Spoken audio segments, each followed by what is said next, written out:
Okay, since we're on a limited amount of time today, I'm going to go ahead and jump in here. And it's as I see it, it is Pat and Ellen. And so that's great. We have a small group. You guys can ask questions anytime. Again, my name is Daryl Royce. I'm the Community Outreach Director for AARP Alaska. And I'm just going to take you through this very brief and high level view of AARP just to kind of get the AARP 101, if you will, the fundamental information that will kind of help you, especially as you move into other trainings with AARP. This is the foundation that you can build on with those trainings. And as soon as my screen advances, there we go. So you can see here AARP's purpose, and we have a couple of statements here about our purpose, our mission and vision. And these are definitely from what I would call the 30,000-foot view. But I think they're important to let everyone know just the direction that AARP comes from and how we get to our priorities is through these very broad statements. And you can see here our vision, a society in which all people live with dignity and purpose and fulfill their dreams, goals and dreams.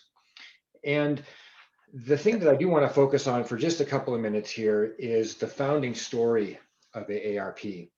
A lot of organizations have founding stories. They use those stories to talk about how they get to the point where they find themselves today. We do the same thing at AARP, and we have this story, and it's called the chicken coop story, and it's known as the chicken coop story.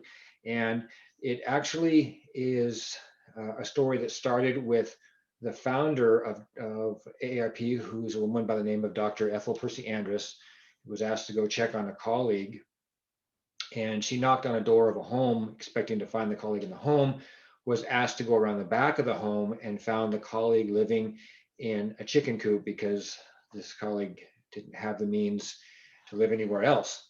So Dr. Andrus at that point said that she was going to do something about this, and she started to try to find benefits for retired educators. She was a retired educator herself, a principal, and what she did is start what was then called the National Retired Teachers Association in 1947, which was an organization to help retired educators with benefits after they retired. It became very successful, and other retired professionals asked her if they could join. So what she did in 1958 was she founded the American Association of Retired Persons, or AARP, in 1958. And you can see there she was 73 years old at the time that she did that. From that amazing action, we now have about 38 million members nationwide of AARP. And we do not really say anymore American Association of Retired Persons. You'll hear it referred to as AARP. And that is because many of the members that have joined are still employed. And so there's a significant number of them that are still working. So the term retired doesn't really fit them. So you'll just hear AARP, and you'll hear that a lot. And you'll see it a lot in a lot of the ads and things like that that AARP has produced. And of course, it's on your red vest too, that you'll have. So a lot of people ask, what is AARP? This is a definition that I pulled from some of our materials. You'll see that the nonpartisan, nonprofit social welfare organization from the start. And there's a couple of really key things I want to point out there. The first one being nonpartisan, and the second one being nonprofit. I'm going to talk a little bit more about both of those as we go on, but I do want to draw your attention to those as we get started as part of this paragraph, and we'll definitely go into that a little bit more as we go through the training. I'm going to pause right here. Does anybody have any questions on the first few slides? No. Okay, sounds great. So I think of AARP as a very large house that has a lot of rooms in it. And that is because there are different parts of the AARP that have different functions. And the part of AARP that I work for is called the association. It is recognized by the IRS as a 501c4.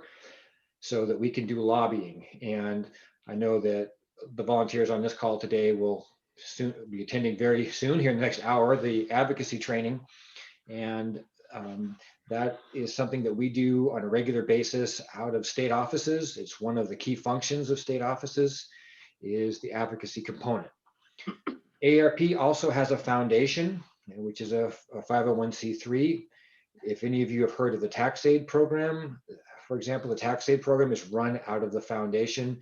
There are some other programs that are also run out of the foundation, and of course, have the tax exempt status that they do. They can accept contributions, things like that. Then I'll ask this question, but I know the answer. Has anybody ever seen an ad for AARP on television? I'm sure all of us have. Those are for products and services that are created to benefit the 50+ membership of AARP. And the products and services are actually sort of identified and promoted through what is called ASI, or AARP Services Incorporated. That is a different arm of AARP, and there's a legal firewall that separates the nonprofit and ASI sides of AARP. I don't really know much about ASI, and that's very intentional. We do have a benefit guide that shows the products and services that are available, and people can look at those. We are not permitted to promote any of those products or services. We can identify them, but not promote them. And so if people ask you, what's the best car insurance deal, you can say, hey, take a look at the AARP benefits guide, but we're not allowed to say which one we think is the best. And then there's, of course, the National Retired Teachers Association, NRTA, which is still another big part of the structure of AARP.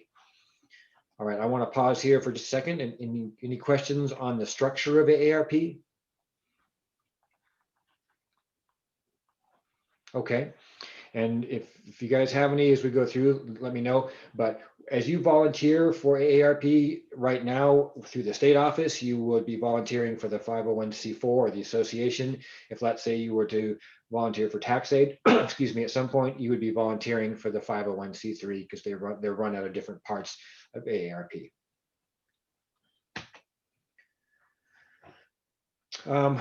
Couple of quotes that are from our founder that really drive a lot of our activity, and they're based around service.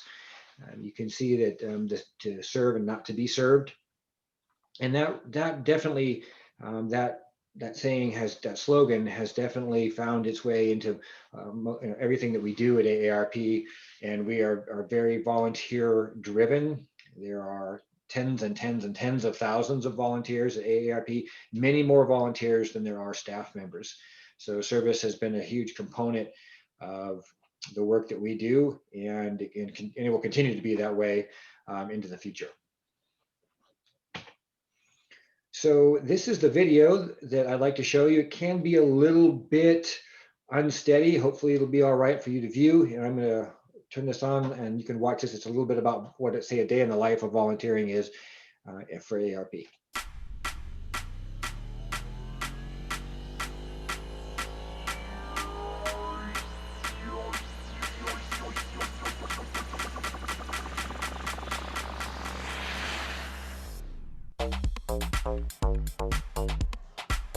Every day, in every state, AARP state teams and volunteers make personal connections with our members, deliver valuable information, and offer resources and experiences to help improve the lives of the 50+ and their families, where they live.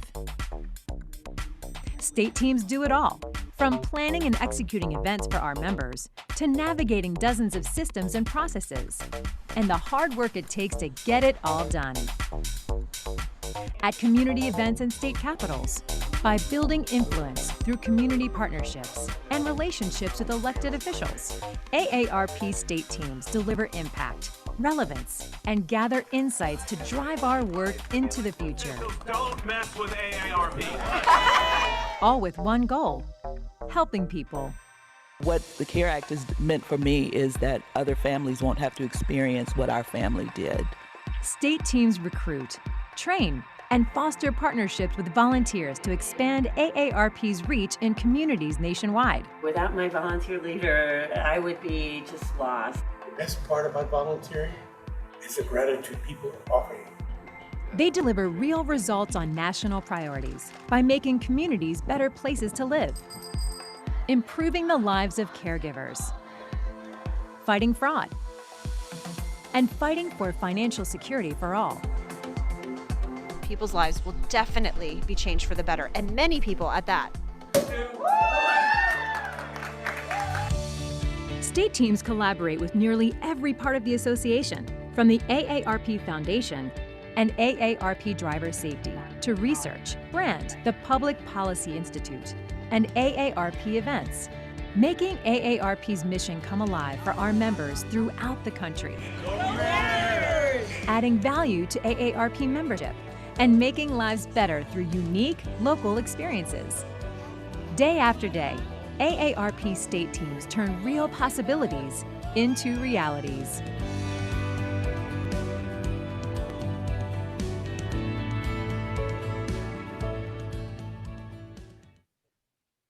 Okay, hopefully everyone was able to hear that.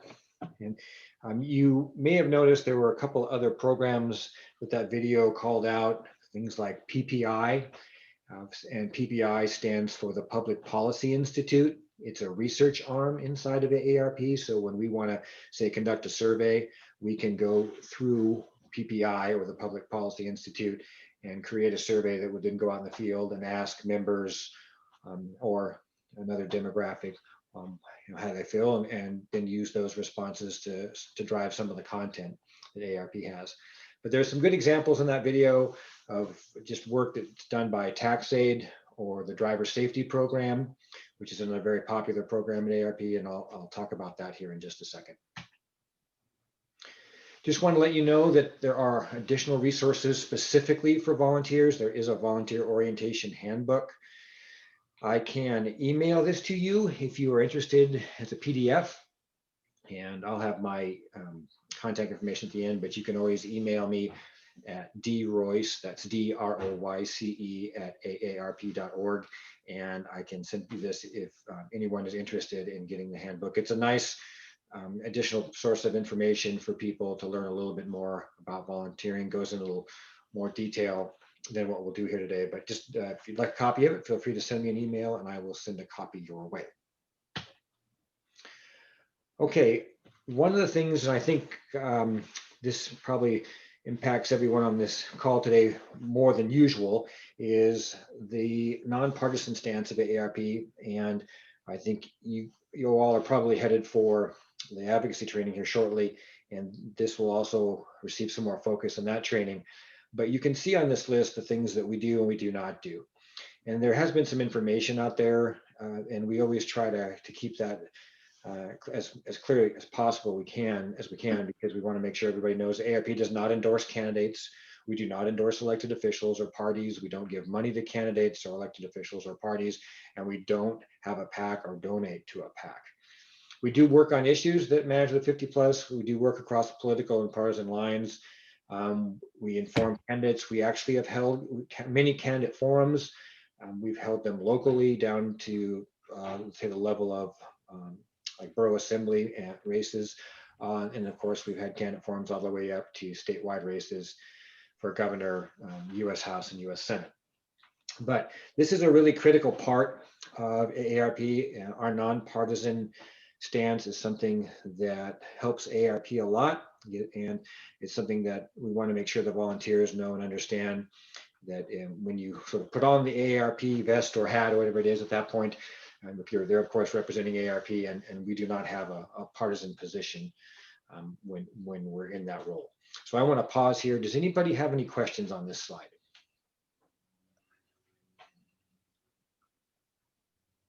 Okay. One of the other things that has been helpful over the last few years is that because AARP has a national office, which is located in Washington, D.C., for a number of years, when the state offices were opened up across the country in individual states, there was a lot of information that flowed from the national office out to the state offices and then into communities. And we have changed that a little bit from a national to nationwide organization, where information actually flows up from communities into state offices in terms of priorities that states may need to work on, opportunities, things like that. And we share that information with the national office. Good example is in the advocacy training is coming up. You'll find out about our legislative priorities for this year. And that's something that's driven, of course, by needs that we've identified in the state of Alaska. So it's a great way for us to have our finger on the pulse of our own states and be able to work on the issues that are important in our own home states, and then share that information with the national office, as well as getting support from the national office on issues like Medicare, protecting Social Security, protecting Medicaid, caregiving, financial security, things like that, fraud. A lot of these big issues, we rely heavily on the national office to send us information that we can then share with the members and other folks in the states. So it's a nice sort of two-way street, if you will, to get information from the states to the national office and from the national office back to the states. Some of the things that might surprise you, we do try to, did you have a question, Ellen? Just want to pause here. No, I didn't. Okay. All right, just want to make sure. One of the things we do try to show up in ways that are relevant to Alaskans, and we've developed some programming over the years that that does appeal to Alaskans because of our lifestyle. And you can see some examples here. We have an outdoor education series. We're sponsors of the Mat-Su Miners. We have a partnership with the Nordic Skiing Association. We have an AARP Golf League. Back when we can meet in person, and that day is coming again, there's a program called Movies for Grown-Ups, or MFG. And then we do some emergency preparedness work also. And these are just some examples of some of the local programming that we offer that hopefully makes AARP Alaska relevant to Alaskans. I do have a little bit more information. I'm going to go into a little more specifics here. So with NSAA, for example, the Nordic Skiing Association of Anchorage, you can get a discount on ski lessons if you're a member of the AARP. The Movies for Grown-Ups program is a great opportunity. You can attend a film for free through this program. You just need to sign up for it. We've had great success with this program in Alaska before the pandemic, and I know this program will come back to what it looked like originally when people could attend films in person, but it's something that we can offer around the state. And it's something that it's one of those things when people come in to a theater and get to go to a movie for film, it's just one of those nice things that AARP could do, and it's a nice member benefit, and it's something it's not political. It's not anything that really is going to be too controversial. It's just a nice thing that we can offer for our members. We have an outdoor education series that includes, we've done things like avalanche awareness workshops, first aid programs, the NSA lessons, and we've also done some bike to work stations along the way to support people, again, in sort of the Alaskan lifestyle. And this is something that we're continually looking at to see how we can show up and again be relevant for the 50 plus in Alaska. And I have some photos here. This was at one of the winter bike or ski to work stations. This was a couple of years ago, I think in February. This was a photograph of us. We had a partnership with the Alaska Avalanche Information Center. This was actually up at Arctic Man, and they taught some sessions that were sponsored by AARP. I think about 140 people attended these workshops up at Arctic Man. We have AARP Day at the Ballpark with the Mat-Su Miners, and this was a volunteer throwing out the first pitch with the Mat-Su Miners. We also have emergency preparedness work that we do, and normally we participate in 2 to 4 in-person emergency preparedness expos per year. Of course, with the pandemic, those have not been available, but hopefully we'll get back to that this year, as these are really popular events, and it's great for us to be a part of them, help people get prepared for what they need to be prepared for in Alaska.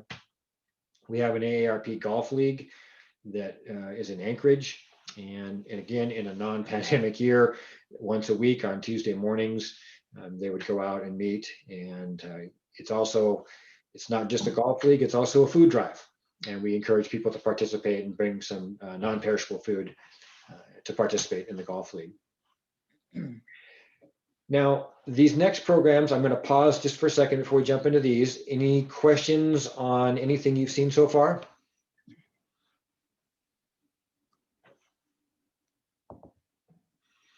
Okay, so the screen you're seeing now is some of the more it's just long-standing information, or some of the maybe the bedrock programs of the AARP is what I'd call them. Tax Aide, for example, where anyone can have their personal taxes done for free. You don't even need to be a member of AARP. This is a great thing to talk to people about. Unfortunately, because of the pandemic, we can't offer this service in person this year, but it will be back. And our state office, for example, is a Tax Aide site.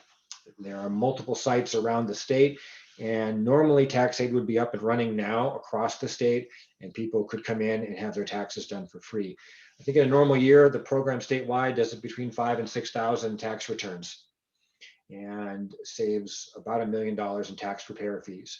So it's a very heavily used program, and it's all done by volunteers. Also, the driver safety program, which people can take to get possible reductions on insurance, or maybe have points removed if they've had a violation. Again, taught by volunteers. Our state office is also a location where people can take that class. These are probably the two most well-known programs, the AIP, Tax Aide and Driver Safety, and a lot of people are always reaching out to us trying to find where they can get their taxes done or where they can take a class. Some of the other work that we do, Secure Your Future is what we call financial security. And there are three main buckets of work at the AARP, what we could just sort of simply called health, wealth, and self. And we do a lot of work around financial security, making sure people understand how to take care of what they've earned and protect it as they age. And then that includes some of the Fraud Watch work, and you'll see the Fraud Watch network down there at the bottom. And then we'd also work on caregiving. There are tens of thousands of caregivers in Alaska and millions of caregivers across the nation, and we're trying to make sure we get as much information as possible out to them. Medicare information, we are constantly getting information out about Medicare, as 10,000 people a day turn 65 across the country. We want to make sure that they have the best information they can get. We partner with the Alaska Medicare Information Office to conduct in-person and online or virtual presentations on Medicare to get people ready. And we'll have another one in March on Medicare 101. We do a lot of work around livable communities. This is a very broad subject, I realize, but it's basically making exactly what it says, communities more age-friendly. And it can be anything from redesigning streets and roads to putting park benches in places for people.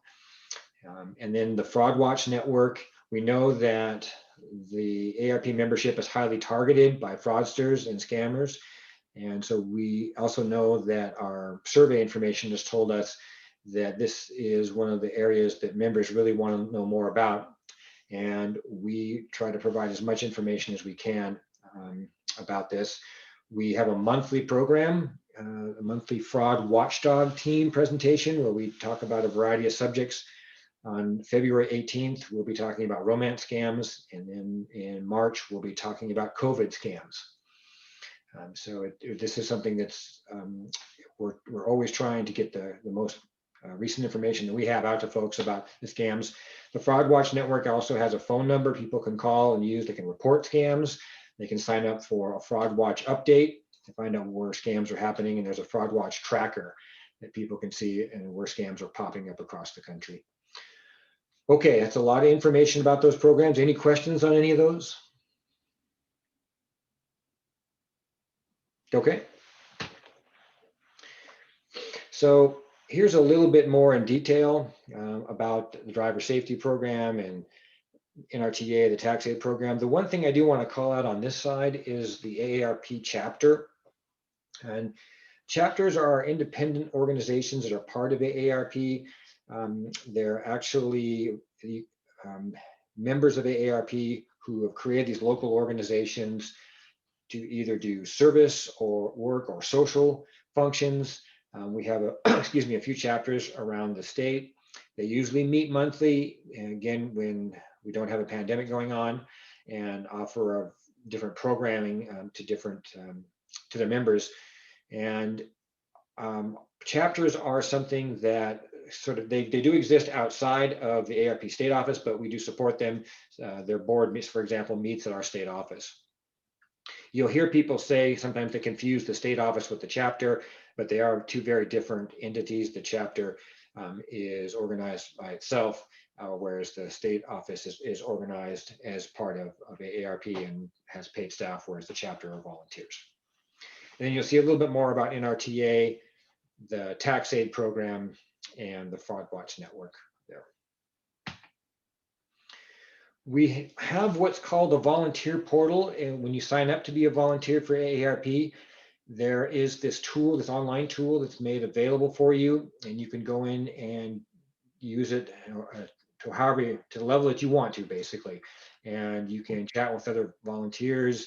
If you have expenses, you can submit for expense reimbursement through the portal. You can look for other resources inside the portal. And there's also a volunteer helpline for help with the portal.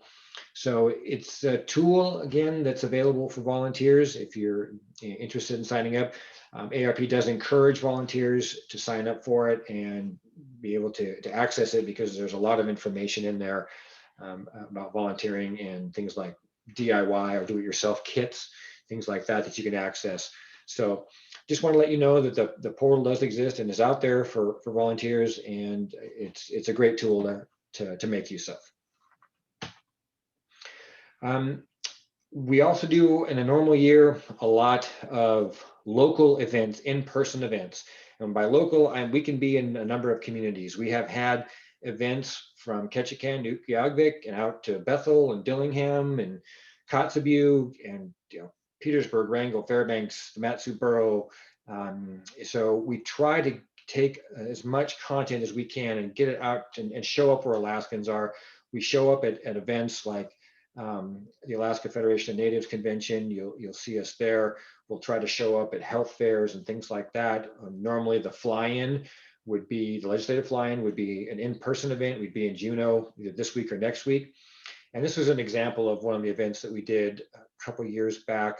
We had Frank Abagnale come to Anchorage, and he did an event here, and we had about 900 people attend this presentation at the Wendy Williamson Auditorium, where he talked about, of course, trying to outsmart con artists. And it's unfortunate right now that we can't deliver any content through in-person events, but hopefully we'll be back there maybe the latter half of this year, and we'll still have the virtual events and virtual content available, but I'm hoping that we'll get back to kind of how people know us, which is showing up in communities. One of the things too that I want to spend a minute or two on here is that this issue of gun control and how this sort of leads into other issues that AARP does not work on. There's a small picture in the upper right of your screen. It's a picture of our policy book from 1718. And I actually pulled this language from our policy book because there's, again, misinformation out there about ARP taking a stance on gun control or other issues. We don't work on gun control. We don't work on abortion or immigration, things like that. So I just pulled this out to let you know that you can, if you want, you can access our policy book online. You can see what we work on. You can see the positions that ARP takes on certain issues. And this is language that came right out of the policy book. When I first started at AARP about 14 years ago, I used to get a lot of questions about gun control. And there was a lot of information out, or misinformation, excuse me, out there about it. I don't get as many today. Well, part of it is I'm not meeting anyone in person today, but I've noticed that there has been a reduction in the number of people who ask me questions about gun control. But I do like to let volunteers know, because it has been an issue and it's something that does pop up from time to time.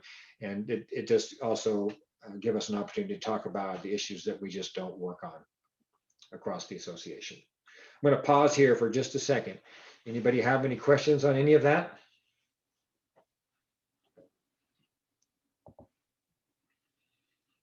Okay.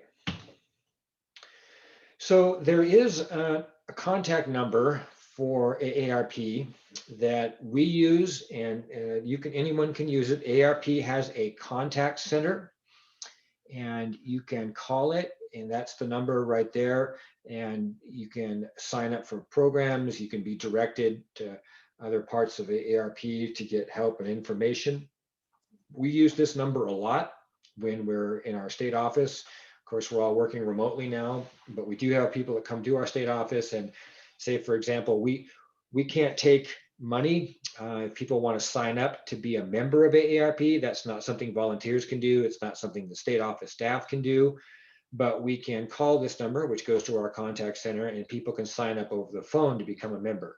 We do have information that we can hand out to people that tells them how to join AARP and the member benefits and things like that, but we're not allowed to sign anyone up for membership or take any money. But this is a great phone number for people to have, because it's just an easy way to say, hey, I'm sorry, I don't have an answer to your question, but you can call here and ask to be directed to a person who can help you. And AARP also has an app that we can use. And again, it's nice when you're at in-person events, an app that allows us to send basically an email in right away, and the person who may come to us and have a question, we can hopefully get their question answered over email very quickly. Any questions on that? Okay. All right, so that was quick. It's just a couple minutes after 10. I did want to make sure that I finished in plenty of time to give everybody a break before they head off to the next training. But I'm going to stop here, and I see we've got a few more people who are on the call today. And you feel free to unmute yourself, and we can take a couple of minutes. I'm happy to answer any questions about anything that I went over today or anything else that you may want to ask about. So I'll just pause here for questions.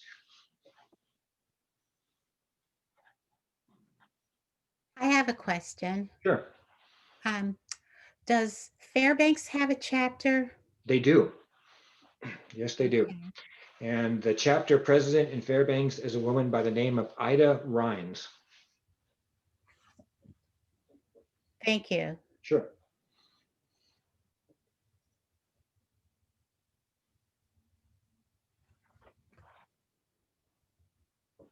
All right, any other questions out there before we wrap this up? I just want to, we do have a couple of minutes, so if you do have any questions, this is a great opportunity to get them out there.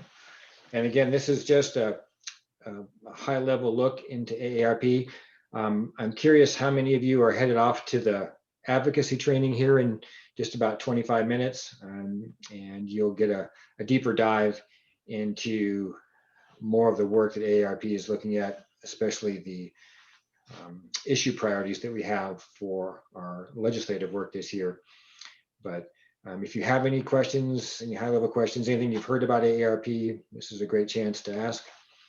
And I'll just pause here for a few more seconds.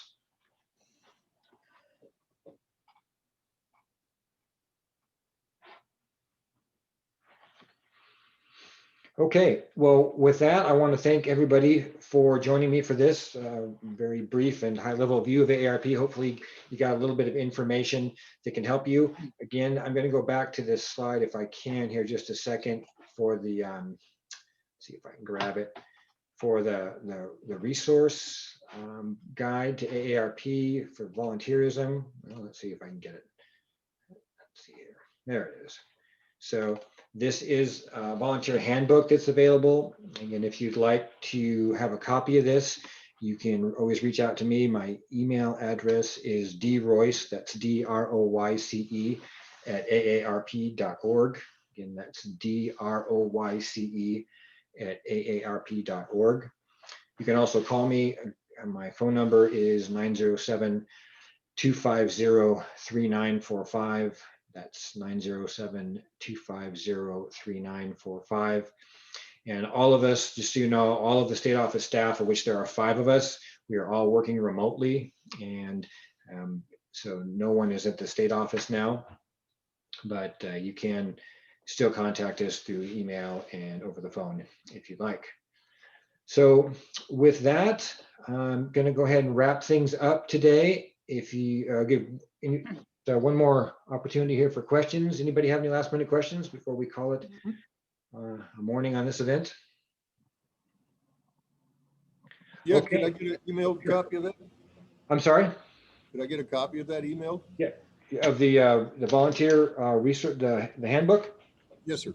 Yeah, I'll send you a PDF, okay, Dan? That's perfect. Thank you. And then Dan, can you just get, actually, I think I've got your email address. Did you register for the, I mean, I'll just grab your email address there and send it over to you. Great. Thank you. So, all right, well, thanks, everybody. We appreciate your time. And for those of you headed to the advocacy training, I will see you over there in just about 20 minutes. But with that, have a great morning and feel free to reach out to me with any questions that may dawn on you. You can feel free to send them my way anytime. All right. All right. Take care, everybody. Thank you. Okay. Bye. Bye.